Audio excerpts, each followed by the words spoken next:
Tony D and Little Joan with a screenwriter's rant on American Dreamer, starring Peter Dinklage and Shirley MacLaine, about a guy who really wants to buy a house. Smash like and subscribe. Also, Matt Dillon.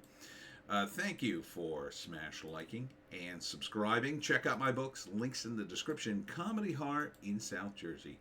It's the Pineys books 1 through 13, available at Amazon.com. Don't forget, Kindle Unlimited is free. So the premise of this movie is Peter Dinklage is a writer who desperately wants his own house so he could write a novel. So he can't afford it. And Matt Dillon, I think, he's either the real estate guy or his editor. I'm not sure. So he sees a bunch of houses. He can't afford them, but he sees an ad for a house for $240,000. But the deal is, there's an old lady, Shirley MacLaine, who lives there. And he'll get the house, but she has to live there until she dies. So he so desperately wants a house, he takes the offer.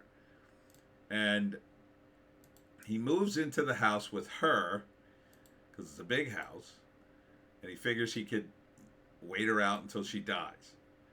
But what ends up happening is she has a bunch of kids who are going after her for her assets, including the house.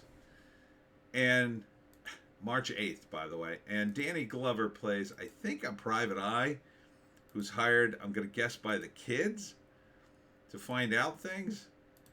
And at the same time, he kind of wants her, he doesn't really want her to die, but he kind of does. But he end up saving her life a couple of times. But he also grows to like her, I think. So it's Peter Dinklage and Shirley MacLaine. So that's kind of an interesting matchup there. And Matt Dillon as the wacky, I guess he's an editor. He might be a real estate guy. I'm not sure.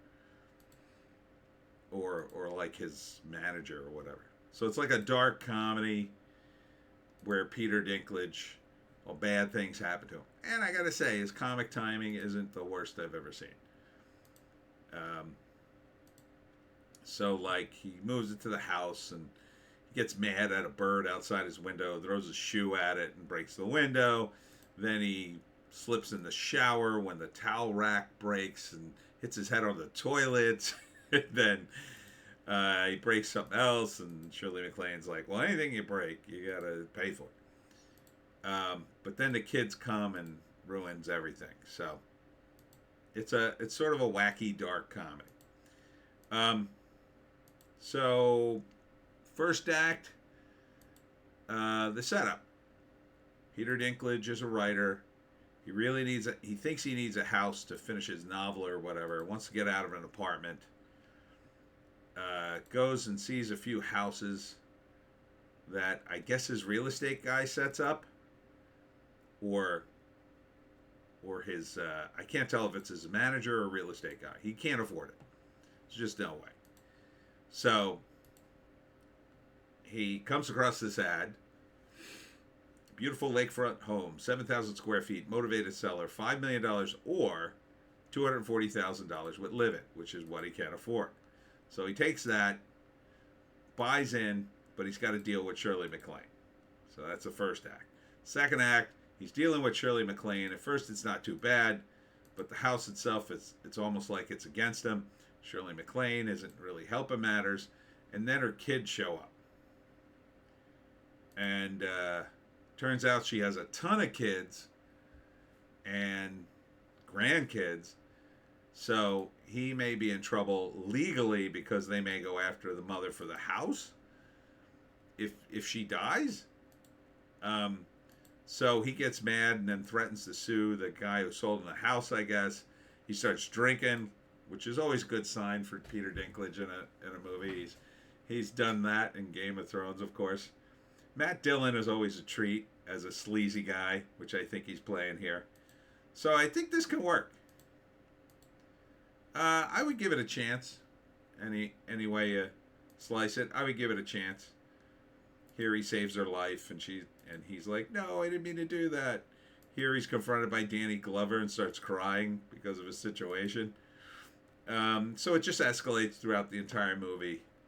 Third act, I'm going to guess Shirley MacLaine doesn't die and they become friends. Or maybe they become more than friends. I don't know. And they learn to live with each other, and the rotten kids are cut out somehow. I guess. I mean, kind of a dark, weird way to end it would be like he ends up saving her life once or twice during the course of the movie, which he doesn't intend to do, but it's just sort of a knee-jerk reaction.